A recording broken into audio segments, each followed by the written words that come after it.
ស្ដីខ្ញុំជាខ្ទឹមស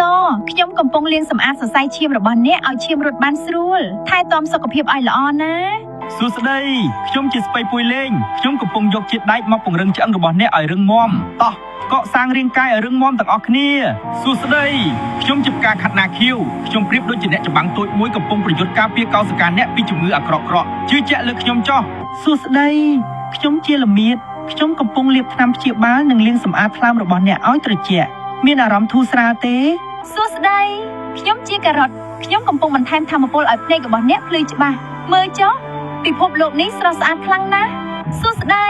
ខ្ញុំជាមើប៊ីតរូតខ្ញុំកំពុងជួយពង្រីកសរសៃឈាមរបស់អ្នកឲ្យឈាមរត់បានលឿនត្រៀមខ្លួនទទួលយកថាមពលថ្មីសួស្ដីខ្ញុំជាខ្ញីខ្ញុំកំពុងធ្វើឲ្យក្រពះរបស់អ្នកកក់ក្ដៅនិងស្ងប់ស្ងាត់លែងចង់ក្អួតហើយមែនទេសម្រាប់ចុះសួស្ដីខ្ញុំជាដំឡូងជ្វាខ្ញុំកំពុងចិញ្ចឹមបាក់តេរីល្អៗនៅក្នុងពោះរបស់អ្នកឲ្យមានសុខភាពល្អមានអារម្មណ៍កក់ក្ដៅក្នុងពោះទេសួស្ដីខ្ញុំជាស្ពៃកាឡេខ្ញុំប្រៀបដូចជាអ្នកអនាម័យកំពុងបោះសម្អាតជាតិពុលចេញពីរាងកាយរបស់អ្នកធ្វើឲ្យកោសិកាអ្នករឹងមាំឡើងវិញសួស្ដី